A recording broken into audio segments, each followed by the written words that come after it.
pagi dan salam sejahtera buat kita semua. Pertama-tama saya mengucapkan puji dan syukur kepada Tuhan Yang Maha Esa, di mana atas berkat dan rahmat-Nya kita masih diberi kesehatan dan kesempatan untuk melaksanakan seminar proposal pada hari ini.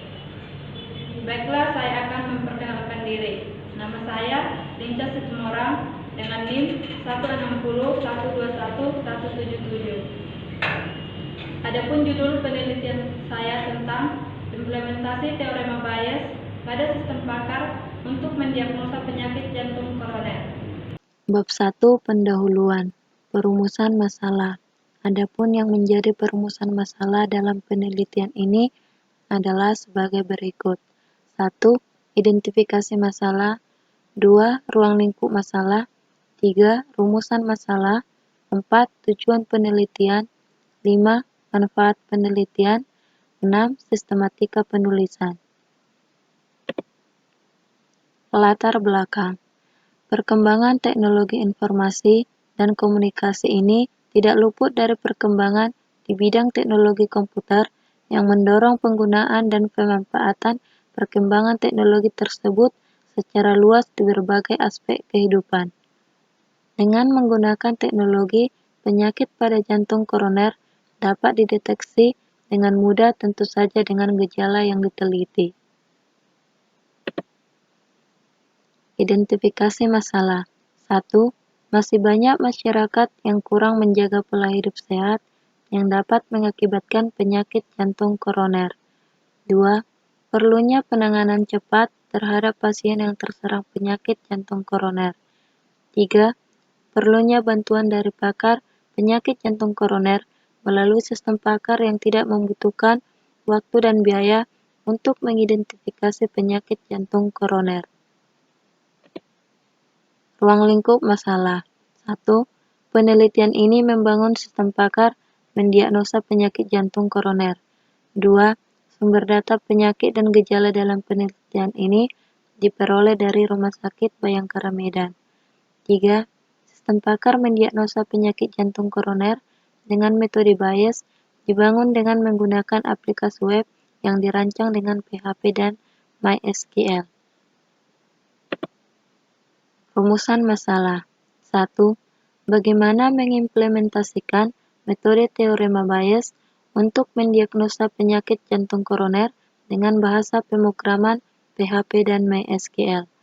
2. Bagaimana merancang dan menganalisa suatu sistem pakar untuk memudahkan masyarakat dan dokter spesialis penyakit jantung koroner. 3. Bagaimana menganalisa suatu sistem pakar untuk mendiagnosa penyakit jantung koroner berdasarkan gejala yang diinputkan dengan menggunakan teorema Bayes. Tujuan penelitian. 1.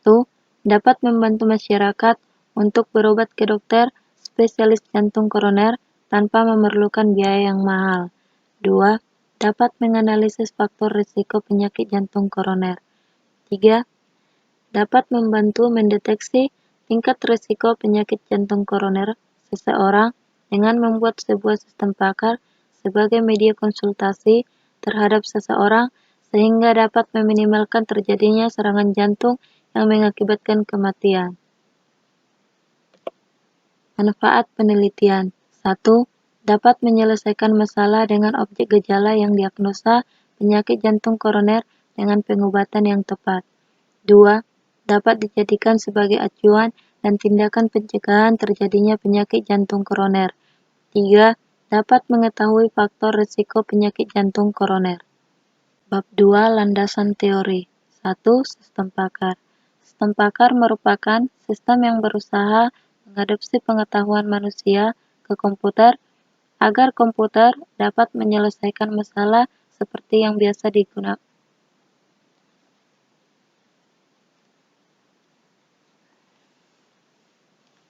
Bab 2 Landasan teori. 1. Sistem pakar. Sistem pakar merupakan sistem yang berusaha mengadopsi pengetahuan manusia ke komputer agar komputer dapat menyelesaikan masalah seperti yang biasa dilakukan oleh para ahli. 2. Penyakit jantung koroner.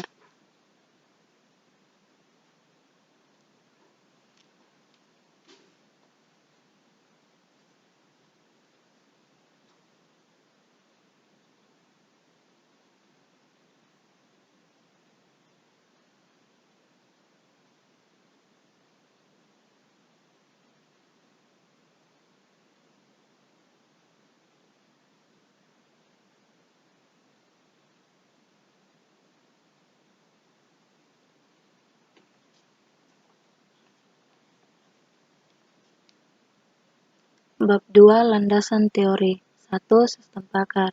Sistem pakar merupakan sistem yang berusaha mengadopsi pengetahuan manusia ke komputer agar komputer dapat menyelesaikan masalah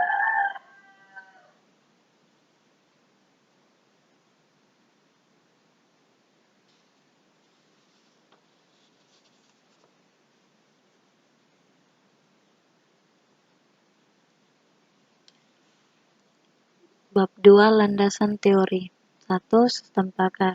Sistem pakar merupakan sistem yang berusaha mengadopsi pengetahuan manusia ke komputer agar komputer dapat menyelesaikan masalah seperti yang biasa dilakukan oleh para ahli. 2. Penyakit jantung koroner. Penyakit jantung koroner adalah kondisi ketika pembuluh darah jantung, arteri koroner, tersumbat oleh timbunan lemak.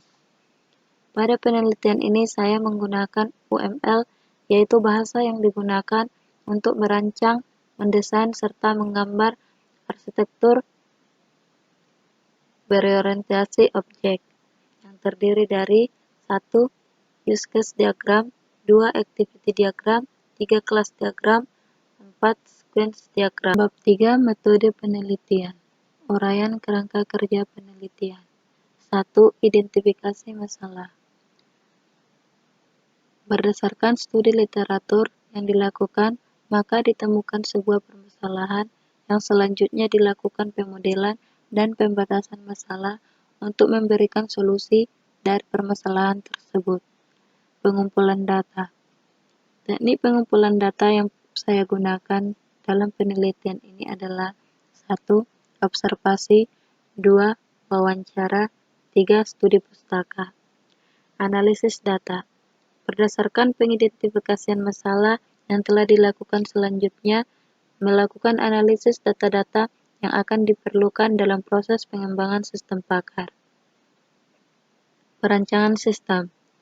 Tahap selanjutnya adalah pengembangan perangkat lunak.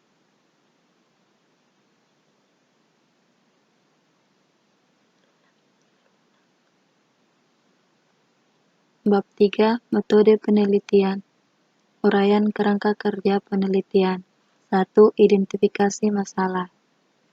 Berdasarkan studi literatur yang dilakukan, maka ditemukan sebuah permasalahan yang selanjutnya dilakukan pemodelan dan pembatasan masalah untuk memberikan solusi dari permasalahan tersebut. 2. Pengumpulan data.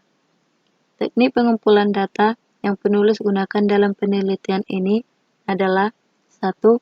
Observasi, 2. Wawancara, 3. Studi pustaka. Analisis data. Berdasarkan pengidentifikasian masalah yang telah dilakukan, selanjutnya melakukan analisis data-data yang akan diperlukan dalam proses pengembangan sistem pakar. Perancangan sistem. Tahap selanjutnya adalah pengembangan perangkat lunak dengan metode waterfall.